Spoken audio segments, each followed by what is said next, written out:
Février 1945. La Seconde Guerre mondiale touche à sa fin, mais l'Europe n'est encore qu'un vaste champ de ruines, blessé par 6 années de conflit, bouleversé par la brutalité et l'incertitude. Dans cette atmosphère lourde, une réunion se prépare sur la côte de la mer Noire, dans la petite station balnéaire de Yalta, en Crimée. 3 hommes, 3 leaders du monde libre et du monde communiste, se retrouvent pour négocier le sort de la planète. Ils s'appellent Franklin Delano Roosevelt, Winston Churchill et Joseph Staline. L'histoire retiendra cette rencontre comme la conférence de Yalta, un moment charnière où le destin de millions d'êtres humains a basculé. Les enjeux sont immenses. L'Allemagne nazie vacille, mais n'a pas encore capitulé.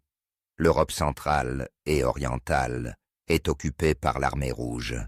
Les troupes alliées progressent lentement à l'ouest. Derrière chaque ligne, sur une carte, ce sont des peuples entiers, des frontières, des gouvernements qui vont être redéfinis selon les intérêts des vainqueurs. Roosevelt, affaibli par la maladie, incarne l'Amérique et son idéalisme, mais aussi sa volonté de bâtir un nouvel ordre mondial fondé sur la sécurité collective, avec la création d'une organisation des Nations Unies.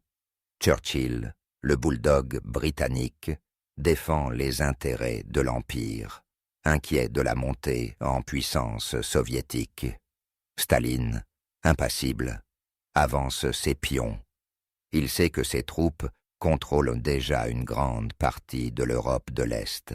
Dans le palais de Livadia, les discussions sont âpres. On négocie, on argumente, on concède parfois, on s'affronte souvent. Partout plane la méfiance, nourrie par des années de guerre, de propagande, et par la différence abyssale entre les systèmes politiques. Pourtant, la nécessité l'emporte. Il faut préparer la paix, éviter une nouvelle guerre, organiser le monde d'après. L'un des premiers dossiers sur la table est le sort de l'Allemagne. Comment désarmer, démilitariser et juger le pays responsable de tant de destruction. Les 3 leaders conviennent que l'Allemagne sera divisée en zones d'occupation, américaine, britannique, soviétique et bientôt française. Berlin, la capitale, sera elle aussi partagée. Cette décision, prise pour garantir la sécurité des Alliés, prépare sans le savoir la division de l'Europe en 2 blocs antagonistes, qui se matérialisera quelques années plus tard par le rideau de fer.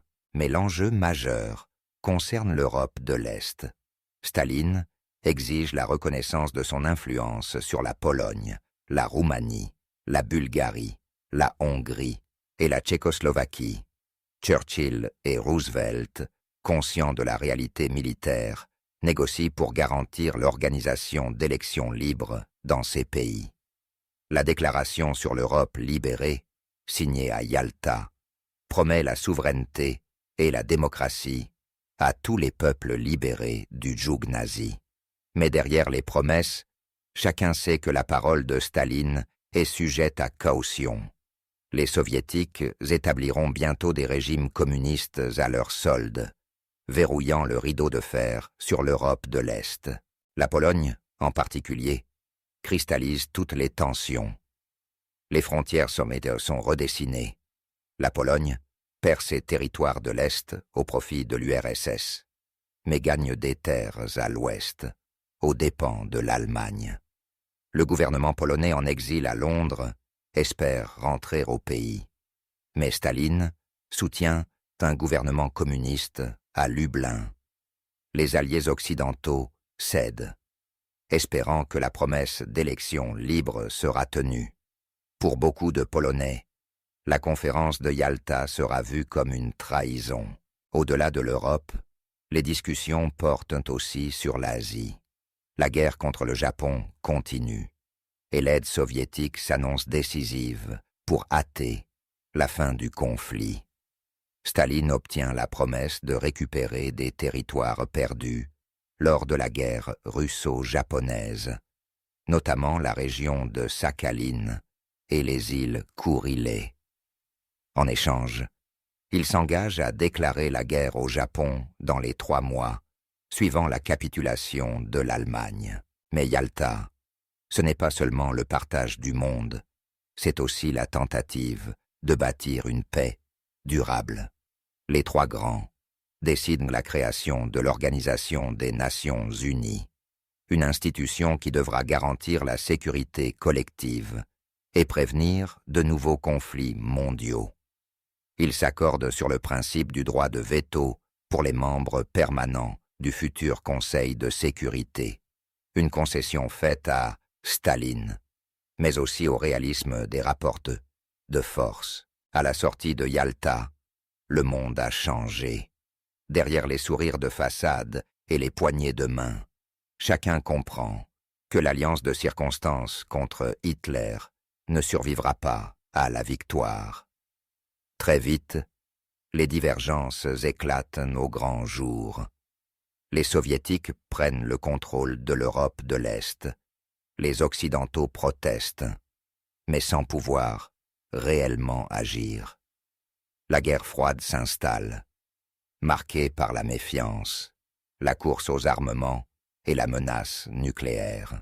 Pourtant, il serait injuste de réduire Yalta à une simple trahison ou à une abdication des idéaux démocratiques.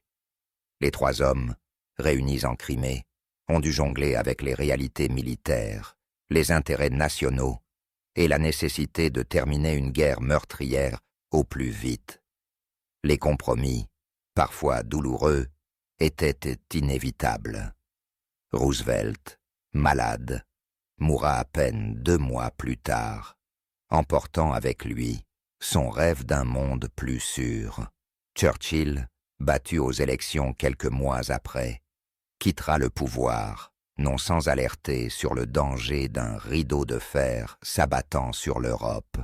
Staline, enfin, renforcé, imposera sa loi sur la moitié du continent. Les conséquences de Yalta sont immenses. Naissance de l'Allemagne de l'Ouest et de l'Est, partition de l'Europe, début de la guerre froide, hégémonie soviétique sur l'Est, démocratie parlementaire à l'Ouest. Des millions de personnes seront déplacées, des frontières effacées ou créées, des nations entières remodelées. La conférence de Yalta incarne la complexité d'un monde en reconstruction, où les idéaux se heurtent aux rapports de force, où la paix se paie parfois au prix d'amères concessions. Aujourd'hui encore, le nom de Yalta résonne comme un symbole, celui d'une rencontre entre puissances qui, en quelques jours, ont redessiné la carte du monde. Un moment où le destin de l'Europe et au-delà s'est joué dans les salons feutrés d'un palais, entre les mains de 3 hommes aux visions opposées. Leur héritage, fait de paix relative, mais de tensions durables, pèse encore sur notre présent. Yalta 1945.